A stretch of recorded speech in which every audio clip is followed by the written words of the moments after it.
Embarqué dans trou noir, embarqué dans trou noir. Embarqué dans trou noir. Le voyage dans la dissidence sexuelle peut commencer.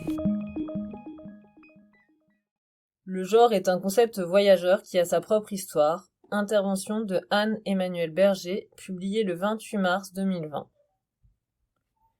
Le collectif des femmes de la Maison de la Grève de Rennes organisait en septembre dernier un cycle intitulé « Penser la différence, tisser les fils d'une politique des femmes ».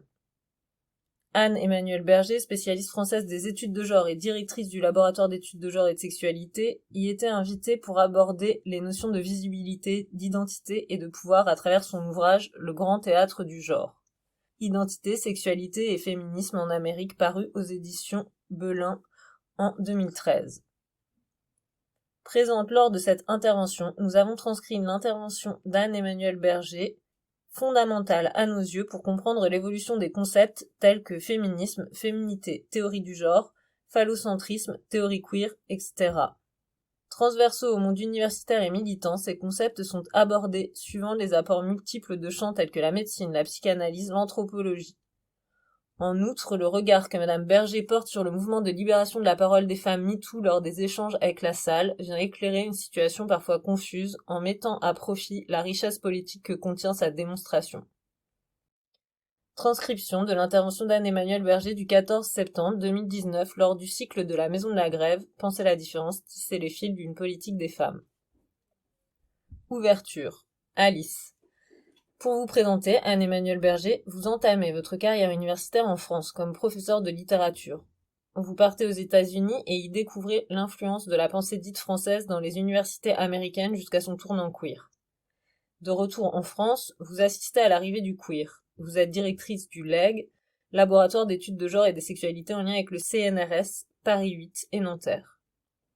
Malgré l'influence de ce qu'on appelle la pensée française, il existe en France un retard de légitimation de ce champ, le champ des études de genre. Vous dites bien que c'est un champ d'études et pas une discipline, c'est interdisciplinaire. C'est seulement en 2014 que le LEG est créé en France.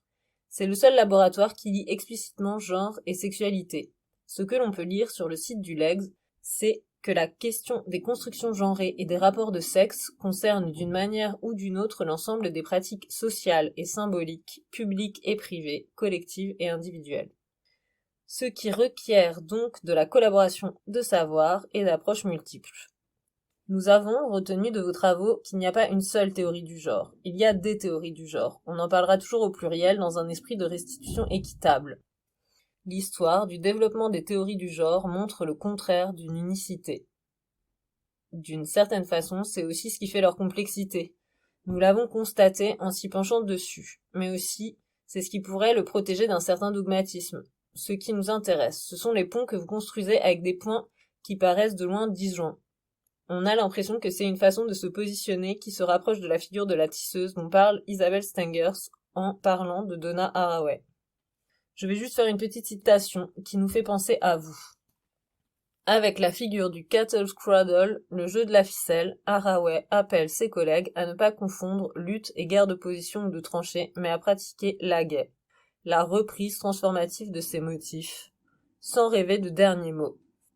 Le geste de reprise n'est pas autorisé par ce qui le reprend, mais parce qu'il est redevable.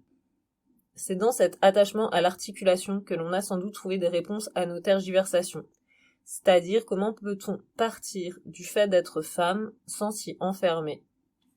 Avec vous, ce que l'on a envie d'explorer, c'est de comprendre dans quel bain de pensée on a évolué. On a l'impression que pourrait faire une sorte de schéma caricatural pour expliquer dans quoi on baignait avant de s'y pencher sérieusement.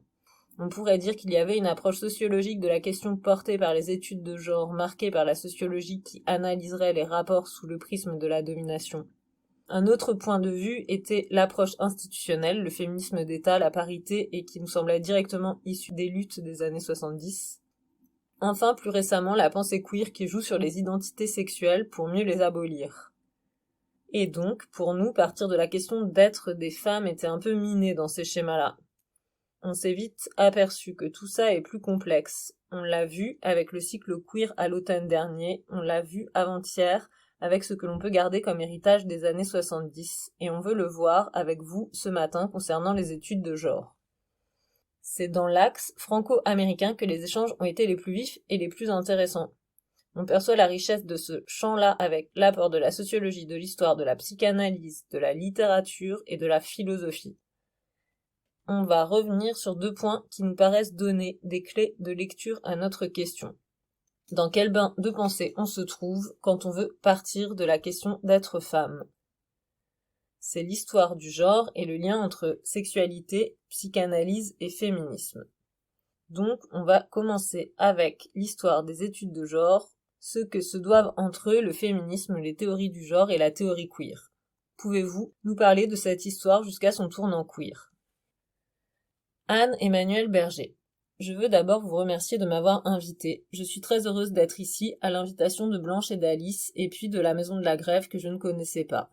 Mon ignorance témoigne du fossé bien français qui sépare encore Paris et la province ou les provinces. Mais je veux dire d'abord que je suis très admirative du travail que vous faites. Je suis frappée par l'extrême sérieux avec lequel vous vous engagez dans ces questions qui sont effectivement immenses, et puis aussi par votre grande ouverture d'esprit.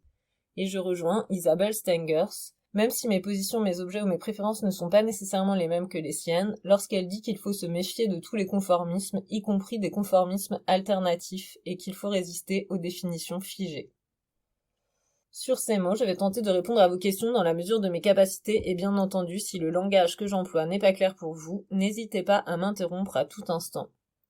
Ça, c'est ce que l'on fait aussi quand on est prof, ce qui est mon métier. Ça ne me dérange pas d'être interrompu, de répéter, de dire autrement et de reprendre. Une histoire des études de genre. Je commence. En ce qui concerne l'histoire des études de genre et des théories au pluriel du genre, la distinction, ou plutôt la disjonction. Je distingue entre distinction et disjonction, épistémologique et méthodologique entre sexe et genre, a d'abord été proposée dans les années 50 par des médecins travaillant sur le problème de ce que l'on appelait alors l'hermaphrodite et que l'on appelle aujourd'hui l'intersexualisme. L'un des premiers à formuler et théoriser cette disjonction, John Monnet, était un pédiatre, endocrinologue spécialisé dans la question de l'hermaphrodite et du pseudo-hermaphrodisme. On distingue dans le milieu médical les formes d'hermaphrodisme caractérisées d'autres formes de confusion biologique des marqueurs de sexe que l'on appelait pseudo-hermaphrodisme. Mais sur le plan social et symbolique, cela revient au même.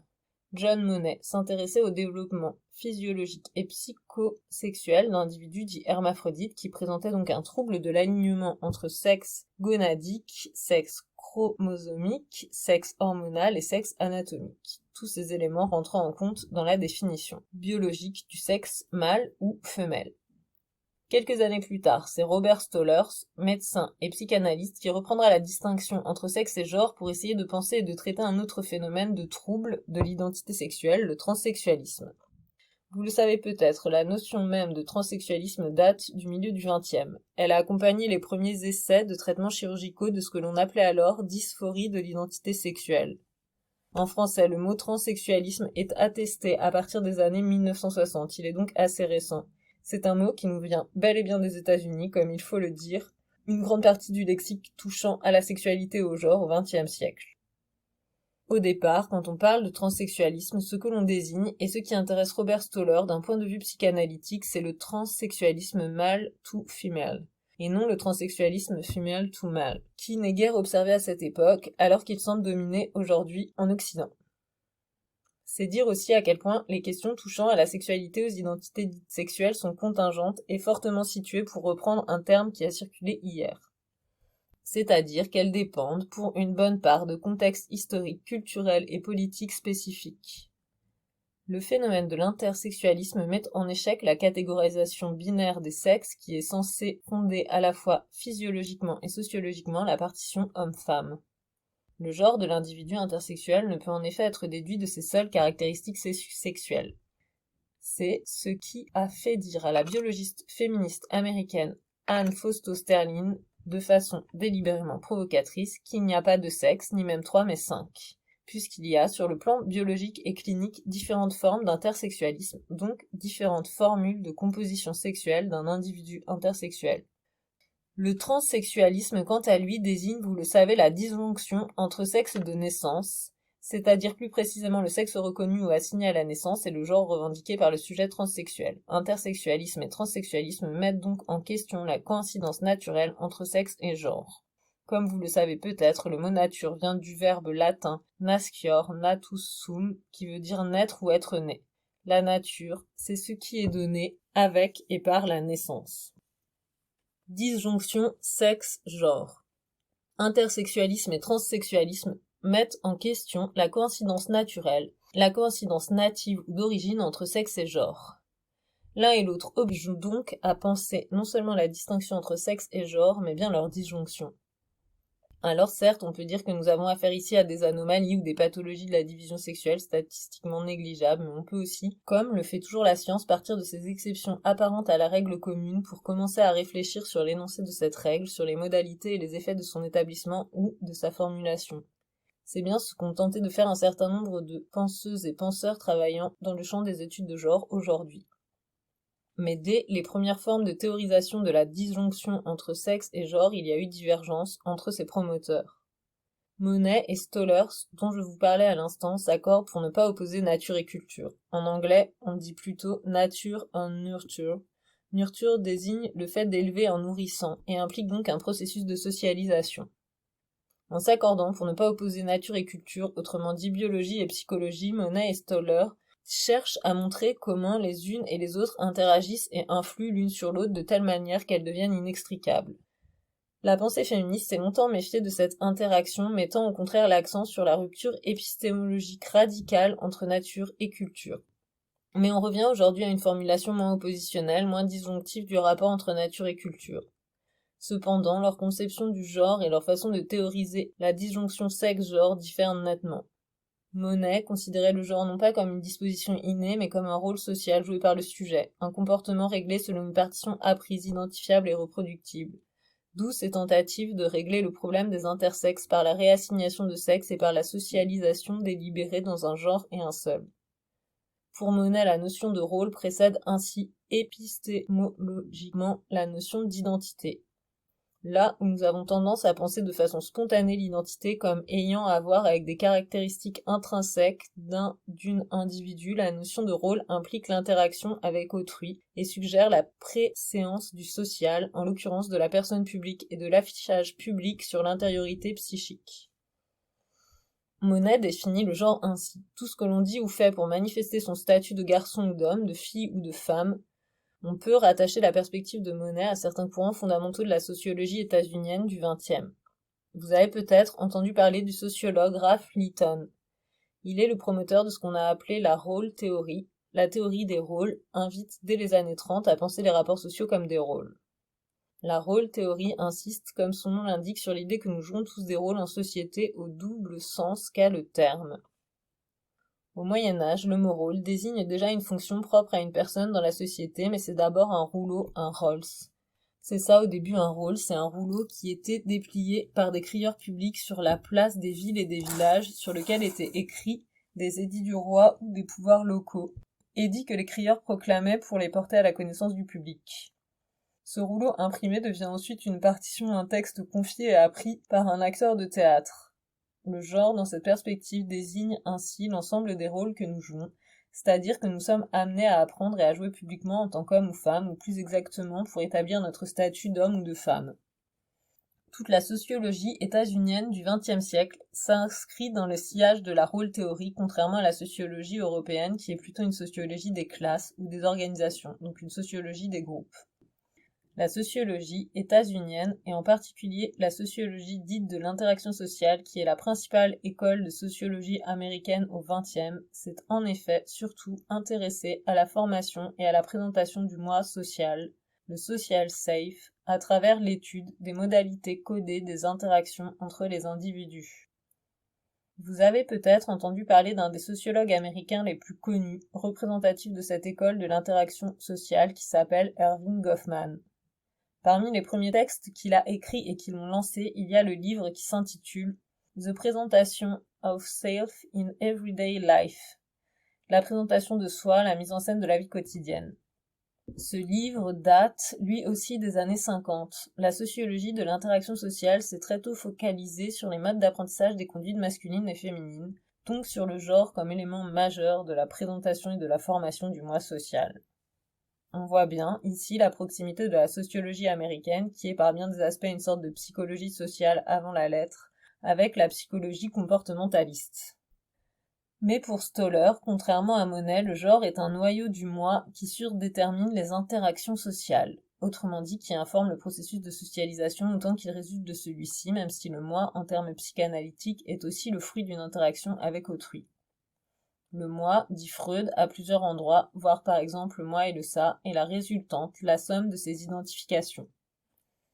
Stollers travaille à partir d'un paradigme freudien, même si, dans sa théorie du transsexualisme, et plus exactement comme je vous le disais tout à l'heure, du transsexualisme mâle tout femelle, qui était donc le seul identifié et labellisé en tant que tel à l'époque, il prend en quelque sorte le contre-pied des thèses de Freud. Freud affirme que dans la prime enfance, la petite fille active en tout point est un petit homme. Autrement dit, pour Freud, tous les enfants qu'il qualifie par ailleurs de pervers polymorphes, parce que leur sexualité et leurs identités sont labiles, sont d'abord des petits garçons. C'est progressivement, et non sans souffrance ni difficulté, que la fille va adopter une position et une conduite féminine. Partant de la question du transsexualisme male to female, Stoller tire des conclusions opposées à celles de Freud, ce qui montre au passage que la psychanalyse n'offre pas un corps de doctrine unifié. À l'intérieur même du champ de la pensée psychanalytique et depuis ses débuts, on a beaucoup discuté, disputé et pris des positions très différentes à l'égard des problèmes à la fois cliniques et théoriques rencontrés. Donc Stollers, au contraire de Freud, émet l'hypothèse qu'au départ tous les enfants seraient des petites filles, si l'on peut dire, et que le transsexuel serait quelqu'un qui n'a pas réussi à se détacher de la mère, à se désidentifier d'elle dans la petite enfance. D'où un trouble de l'identité sexuelle. Ainsi, et pour en revenir à mon propos principal, partant d'un espace épistémologique et clinique différent de celui de Monet, Stollers aboutit à des formulations différentes. Vous voyez que dès le noyau épistémique de départ, la compréhension et la théorisation du genre a emprunté des chemins potentiellement divergents. Les médecins et psychosociologues qui ont formulé les premières théories du genre n'étaient pas des révolutionnaires ou des gens désireux de remettre en question l'ordre établi. Ils avaient devant eux des êtres humains en souffrance et essayaient à la fois de comprendre cette souffrance et de la traiter. Monet, qui traitait des enfants, se posait plus particulièrement la question de la socialisation des jeunes intersexes, d'où ses tentatives de les faire rentrer dans la catégorie homme ou dans la catégorie femme afin d'en faire des êtres normaux et reconnus comme tels. Et pour cela, il cherchait les parents à élever leurs enfants comme une fille ou comme un garçon. Ordre sexuel et système de genre. On sait aujourd'hui que ce sont précisément ces tentatives de faire rentrer les intersexes dans un ordre culturel rigidement binaire et dans l'ordre sexuel normal qui a pu causer dans certains cas de terribles ravages psychologiques chez ce type de patient. Par ordre sexuel, j'entends à la fois la mise en ordre des sexes qui n'est pas simplement la conséquence du dysmorphisme biologique, mais ressorti plutôt à l'interprétation de celui-ci à son traitement à la fois systémique et normatif. Autrement dit à son inscription dans un système de genre, et l'ordre ou la mise en ordre de la sexualité. Ces deux ordres sont liés. L'intersexualité, en produisant un trouble dans l'identité sexuelle, engendre du même coup un trouble de ce que l'on appelle l'orientation sexuelle. Donc question de genre, question de sexualité. On essaye aujourd'hui de traiter autrement l'intersexualité quand du moins on la détecte ou la désigne comme telle, ce qui même aujourd'hui n'est pas toujours le cas. Je pense à l'histoire à rebondissement relativement récente de Caster Semenya, dont vous avez certainement entendu parler dans les journaux. Il s'agit d'une athlète sud-africaine qui a été à la naissance identifiée comme femme et qui, en fait, souffre d'une forme d'hyperandrogynie que l'on appelle techniquement un pseudo-hermaphrodisme. Elle a été championne olympique du 800 mètres femme, mais ensuite été mise en cause pour concurrence déloyale au motif qu'elle serait en réalité un homme. J'ai vu que récemment, on vient de lui interdire de concourir avec les femmes à la suite de sa mise en cause par ses concurrentes. On a découvert tardivement l'intersexualisme de Caster Semenya, qui par ailleurs se définit sur le plan de la sexualité comme lesbienne. Pourquoi je vous raconte toute cette histoire? Pour vous rappeler que, contrairement à ce que l'on pourrait croire, ce n'est pas la pensée féministe, née de mouvements de libération des femmes en Occident dans les années 70, qui a introduit la notion de genre telle qu'elle a cours aujourd'hui. Ce n'est pas elle qui a proposé ni même théorisé la première, je viens de le rappeler. La distinction épistémologique et méthodologique entre sexe et genre. Celle-ci n'a d'ailleurs pris un sens féministe qu'avec l'introduction de la question de la hiérarchie entre les sexes et de ses effets d'inégalité, donc avec la réinterprétation de la disjonction entre sexe et genre, comme distinction entre le dysmorphisme biologique d'un côté et la dissymétrie hiérarchisante entre les sexes, effet d'un système de genre, et tel que les rapports de genre apparaissent finalement comme des rapports de pouvoir. Une telle perspective était absente des premières formulations dans ce domaine, même si quelqu'un comme Erving Goffman est un des tout premiers sociologues du genre à s'être approché du problème en traitant des hiérarchies de genre au sein de la famille en émettant en particulier l'hypothèse que la relation mari-femme aurait en fait pour modèle la relation parent-enfant. C'est une hypothèse que l'on trouve en réalité déjà formulée dans Le deuxième sexe de Simone de Beauvoir, mais qui est fortement inscrite dans l'imaginaire culturel nord-américain ordinaire.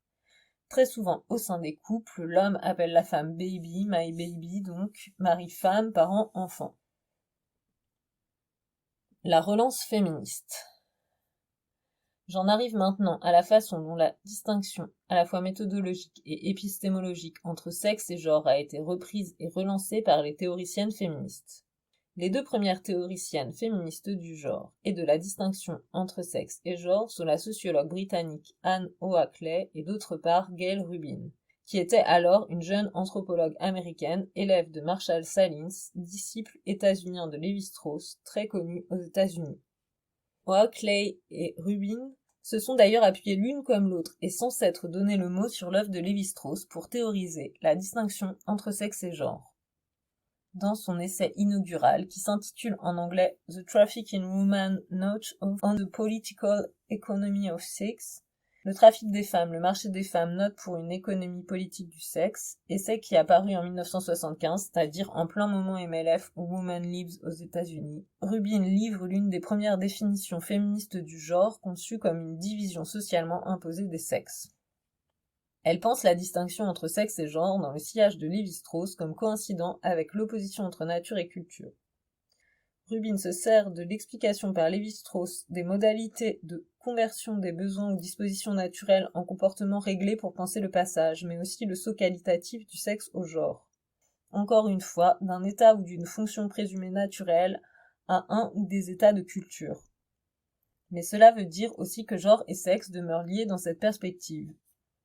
De même que la culture travaille un matériau naturel déjà donné, si l'on peut dire, le genre est présenté comme la transformation sociale d'une sexualité que Rubin qualifie de biologique dans son origine. Ce n'est pas un chapitre que je vais ouvrir maintenant, mais je pense qu'un des glissements qui n'a pas été suffisamment pensé et qui prête à confusion. C'est la façon dont, à l'intérieur du champ féministe, ou pour des raisons qu'il faudrait développer, on a réinterprété la notion lévi-straussienne de nature, que lui-même emprunte à Rousseau en termes de biologie.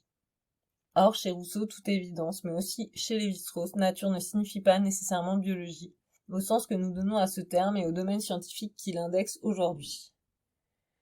On a surimposé et confondu entre elles, si vous voulez, les notions de nature, de biologie, de corps, et cela a entraîné la pensée féministe dans une certaine direction. Chez Rubin, en tout cas, le genre est présenté comme la transformation sociale d'une sexualité, que celle-ci qualifie de biologique dans son origine. Le genre désigne donc la forme sociale et les manifestations culturelles de l'appartenance de sexe. C'est ce qu'en France on désignait naguère sous le nom de rapports sociaux de sexe. Rubin analyse la dissymétrie des rapports de genre à partir des modalités et des règles de l'échange des femmes selon l'explication qu'en donne Lévi-Strauss dans les structures élémentaires de la parenté. Thèse de Lévi-Strauss publiée pour la première fois en 1949, c'est-à-dire exactement au moment où de Beauvoir publiait Le deuxième sexe. Lévi-Strauss doit à un autre grand anthropologue et sociologue de la première moitié du XXe, Marcel Mauss, sa conception de l'échange comme opérateur princeps du lien social.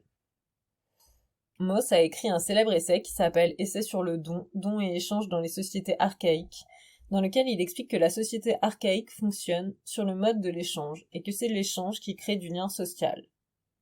Et Mauss parle de toutes sortes de formes d'échange et d'objets échangés. On échange des coquillages qui ont une valeur symbolique dans certaines tribus mélanésiennes, mais on échange aussi, un peu partout, de la nourriture. Mauss signale enfin, de la même manière, on échange des femmes. Et ce, à la fois dans les sociétés dites archaïques, mais aussi dans les sociétés prémodernes. Puisque, vous le savez, on en a longtemps gardé les traces culturelles, au moins jusqu'à la fin du XIXe en Occident, les femmes étaient données en mariage par le père généralement.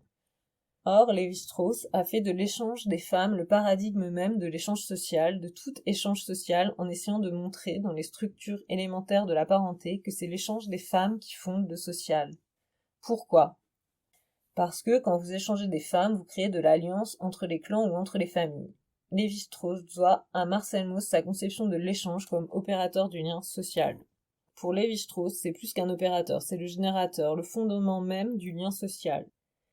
Et contrairement à Mauss, c'est l'échange des femmes et par conséquent les règles matrimoniales qui servent à codifier celui-ci qui constitue pour Lévi-Strauss la pièce maîtresse de cette opération. Or, les hommes ont été traditionnellement les agents et les bénéficiaires de ce dispositif de l'alliance, et les femmes les objets échangés. Cette dissymétrie permet à Rubin de penser le genre comme une structure et non comme un attribut ou une qualité fût-elle sociale, et pas seulement comme une structure différentielle, mais comme une structure hiérarchique. C'est là la grande nouveauté par rapport à l'approche de Monet et de Stollers, qui ne s'intéressaient pas du tout aux effets de hiérarchie et de subordination engendrés par la dissymétrie sociale des positions des femmes et des hommes. De la French Theory et de la Gender Theory. Ainsi, pour que la Gender Theory, la théorie du genre, devienne une théorie féministe ou apparaisse comme telle, il a fallu qu'émerge le mouvement de libération des femmes comme mouvement social. Mais il a fallu attendre aussi la découverte, dans l'université américaine et britannique, d'un continent de pensée européen qu'on a nommé la French Theory. La pensée française a constitué la pointe la plus avancée de la Gender Theory, comme en témoigne la mise à contribution de sa réception de l'anthropologie structurale de Lévi-Strauss, qui a constitué une source de réflexion majeure, et ce n'est pas la seule, pour la pensée féministe naissante. Le privilège accordé au mot théorie tel qu'il circule dans le monde anglophone et maintenant en Europe signale le lien historique et intellectuel entre la gender theory et particulièrement son développement queer et leur contemporaine et modèle aux États-Unis, la French Theory, cette pensée française transdisciplinaire qui a irrigué sous ce nom les travaux menés dans le champ des humanités et des sciences humaines dans l'université américaine entre les années 70 et le début des années 2000. Remarquez que dans la formule French Theory, le mot théorie est employé en construction absolue. Ce n'est pas la théorie de quelque chose, de l'évolution du genre, mais la théorie tout court.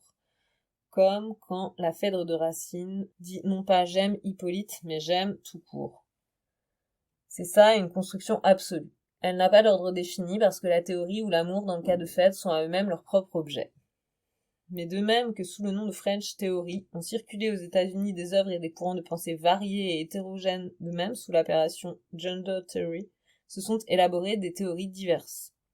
En langue anglaise, beaucoup de mots singuliers ont valeur de collectif. Il n'y a pas la même partition entre pluriel et singulier qu'en français. Donc, ce que l'on appelle gender theory ne doit pas être interprété comme on le fait parfois ici de façon tendancieuse, en brandissant l'épouvantail de la théorie du genre, comme si cette formule recouvrait un corps de doctrines homogènes. Sous ce nom, ce sont en réalité des propositions théoriques et des positions épistémologiques diverses, voire divergentes, qui sont rassemblées et discutées. À partir de cette rencontre entre des traditions épistémologiques anglo-américaines et la dite pensée française, la distinction sexe-genre a fait l'objet de réappropriations diverses, sinon divergentes, selon que la perspective féministe informant ce processus de réappropriation était marxiste, structuraliste, voire, comme chez la penseuse nord-américaine Gayle Rubin, dont je vous parlais, marxiste et structuraliste, à ses débuts du moins, ou encore post-structuraliste ou même libéral, au double sens qu'a ce dernier terme aux États-Unis, avec par exemple quelqu'un comme la philosophe Martha Nussbaum, selon encore que cette réappropriation était ou non marquée par les théories comportementalistes américaines auxquelles j'ai fait allusion, et plus généralement par la sociologie de l'interaction sociale. selon enfin qu'elle se formulait à partir d'une expérience de la sexualité majoritaire ou minoritaire, normative ou déviante, le marxisme, le structuralisme, le post-structuralisme ne sont pas des courants de pensée made in America. On ne peut donc pas dire que les études de genre, qui sont la résultante de toute l'histoire que je viens de brosser à grands traits, soient une invention et une importation américaine.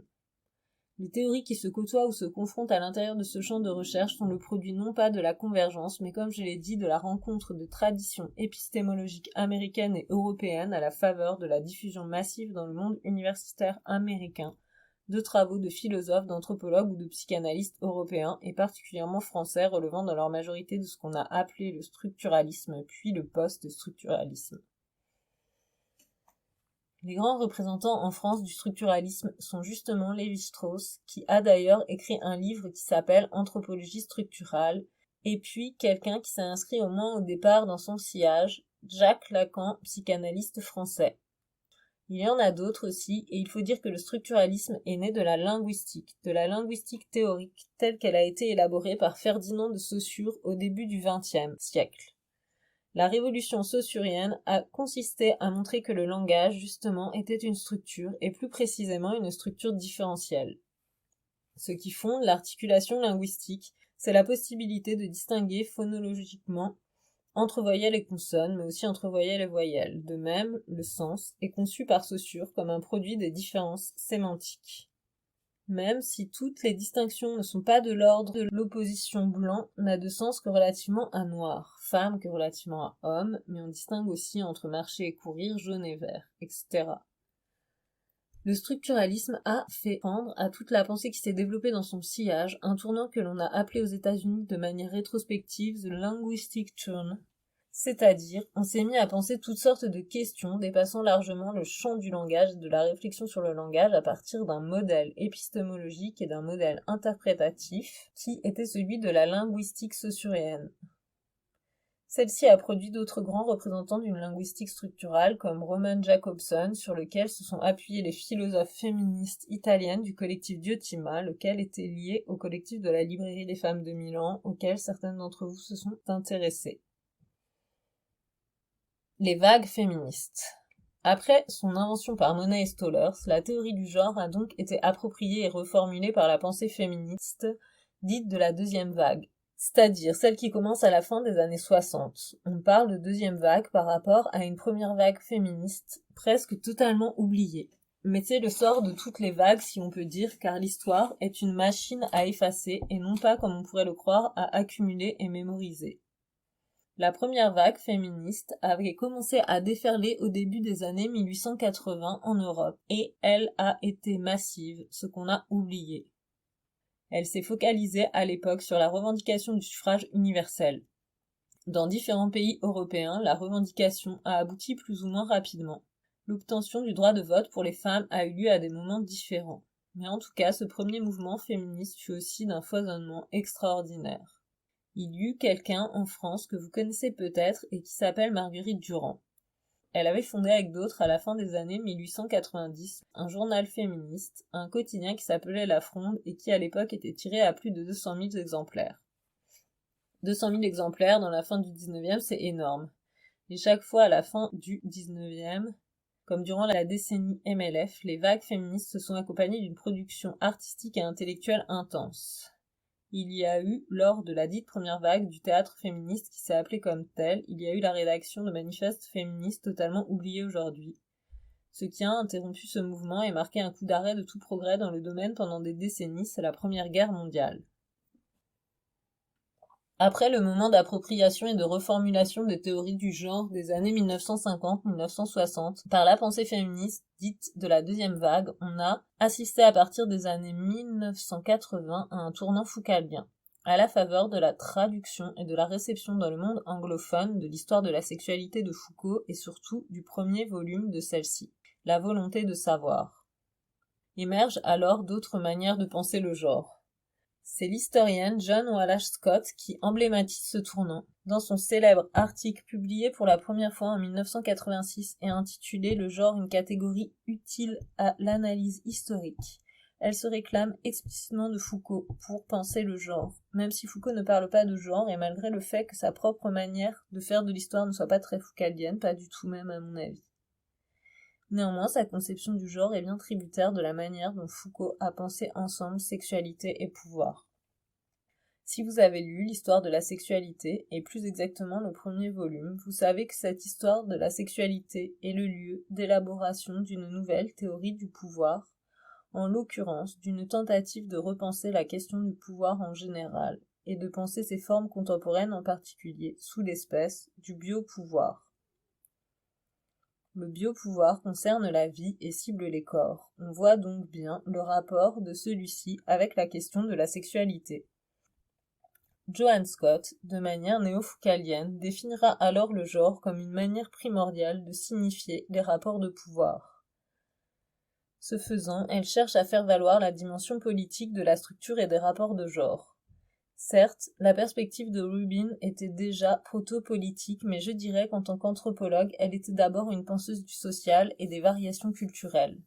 Le politique intervient à partir du moment où on pose la question du pouvoir et des rapports de force, à partir de Johann Scott. La politisation du genre, à la fois comme catégorie et comme concept, passe au premier plan. Et parce que le genre est apparu comme un rapport de pouvoir au sein d'un ensemble complexe de rapports de pouvoir, s'est ouvert le champ d'investigation que l'on désigne sous le nom d'intersectionnalité aujourd'hui, soit l'étude de la façon dont différents rapports de domination s'imbriquent les uns dans les autres. C'est la penseuse africaine-américaine Kimberlé Crenshaw, professeure de droit à l'UCLA, qui a lancé le mot en poursuivant l'effort du black féminisme de tenir ensemble dans leur tension même l'oppression de sexe et l'oppression de race. Évidemment, toutes ces questions étaient déjà en germe dans les années 1970. Aussi bien les questions de ce que l'on traite aujourd'hui au titre de l'intersectionnalité que la question de l'hétérosexisme, du rapport entre genre et sexualité, etc. Mais elles ont été formalisées plus tard lorsqu'elles ont trouvé un ancrage théorique plus solide, engageant d'ailleurs à chaque fois la pensée et l'action dans des directions différentes. Après, Johann Scott vient de cette histoire de l'infléchissement et des métamorphoses conceptuelles du genre, le moment queer et particulièrement le moment Judith Butler. Ni les médecins de l'intersexualisme et du transsexualisme, ni vraiment les penseuses féministes dites de la deuxième vague ne mettaient en question la structure binaire et l'ordre sexuel. Comme je l'ai dit, il fallait pour Mona et Stoller, quoique dans des termes différents pour chacun, aider les patients en question à rentrer dans la norme afin d'avoir une vie vivable. Cependant, leurs travaux sur le genre ont bien ouvert la voie à la pensée queer. La pensée queer. La pensée queer, pour le dire vite, récuse non seulement la division binaire des sexes, mais même celle des genres. Son élaboration, comme son nom l'indique, a commencé avec l'exploration et la revendication de formes de sexualité et d'identification genrée minoritaires. Je pense aux travaux de Butler, mais aussi de Teresa de Lauretis, qui est d'origine italienne et qui est celle qui a lancé la notion de pensée queer. Ou encore à quelqu'un comme Eve Sedgwick-Kosowski. Queer, vous le savez sans doute, est un adjectif qui veut dire bizarre ou tordu. C'est un mot banal de la langue anglaise. Si vous lisez des romans anglais ou américains du 19e ou même du début du 20e, vous trouverez fréquemment le mot queer. Je pense par exemple à des auteurs aussi différents que Charlotte Brontë au 19e, Richard Wright au 20e, qui font chacun grand usage de cet adjectif. Il n'y a pas de connotation sexuelle ou sociale particulière attachée à ce moment-là à son usage. C'est à partir du début du XXe siècle, c'est-à-dire au moment où a émergé la notion à la fois clinique et sociale d'homosexualité et la figure culturelle de l'homosexuel, que le mot a commencé à être employé pour désigner de façon oblique et péjorative les homosexuels. Il a ensuite été réapproprié par la pensée queer en un mouvement de réappropriation et de retournement du stigmate en quelque chose de positif. Donc, pour ce courant de pensée, la notion même de genre, dans la mesure où elle signale la rupture du lien organique et logique avec le sexe, jette bien le trouble dans l'ordre des sexes et des sexualités. Dès lors que l'on passe avec le genre et grâce à lui, au-delà du sexe et de la binarité sexuelle, on passe alors bon gré, mal gré, selon les théoriciens et théoriciennes queer, du côté de ce qui a été appelé la multitude queer. En ce sens, le genre n'est pas seulement une catégorie d'analyse, il a été indéniablement un instrument, sinon l'instrument notionnel principal de la queerisation des études féministes. Et c'est pourquoi, même si dans certaines de ses incarnations, la pensée queer préconise l'abandon du paradigme du genre en faveur de celui de la ou des sexualités, elle n'en reste pas moins redevable et rattachée intellectuellement et politiquement à celui-ci. Et ce n'est donc pas un hasard si les figures les plus en vue aujourd'hui du féminisme et du post-féministe américain, en tout cas sur son versant intellectuel, sont ou étaient des figures queer, c'est-à-dire des lesbiennes plus ou moins déclarées. Je vous parlais de Butler, mais on peut citer à ce titre aussi Gayle Rubin, Teresa de Lauretis ou encore Janet Halley, avant que cette dernière ne se mette explicitement en congé de féminisme. Je caractériserais le féminisme queer comme un féminisme autocritique, puisqu'il passe par la critique de ce que Butler appelle le sujet du féminisme, soit l'idée selon laquelle le féminisme renverrait aux femmes et à la femme comme si femme était une notion unifiée, non problématique. Et c'est pourquoi un certain récit généalogique rapportant l'émergence de la gender theory aux premiers travaux américains sur l'intersexualisme et le transsexualisme, dont on comprend bien dans cette perspective la valeur heuristique et l'importance stratégique. C'est pourquoi donc ce récit a bien cours aujourd'hui au sein même des études de genre. C'est le récit des origines le plus courant à l'heure actuelle signé de la queerisation du champ de la pensée féministe. Quant à Butler, l'une des raisons de l'impact politique et intellectuel de son intervention théorique tient à sa manière habile de faire fond sur toutes les tentatives disponibles, toutes les traditions intellectuelles confondues, de penser la disjonction entre sexe et genre, en pensant le genre à l'aide de la psychanalyse comme une résultante des modalités d'institution dans les sujets ou pour les sujets d'une hétérosexualité sinon obligatoire, du moins hégémonique. Elle a contribué de manière décisive à queeriser le champ théorique et politique féministe.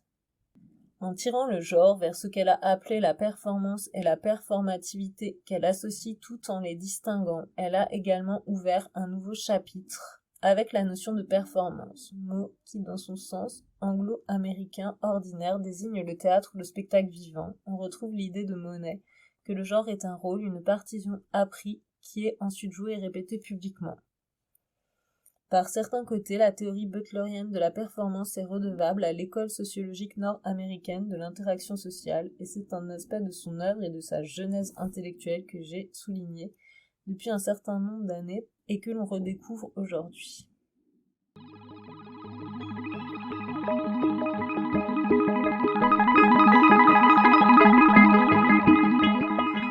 Retrouvez l'intégralité de nos articles et podcasts sur trouxnoir.org ou sur Facebook et Instagram. Pour nous contacter, trouxnoir@riseup.net.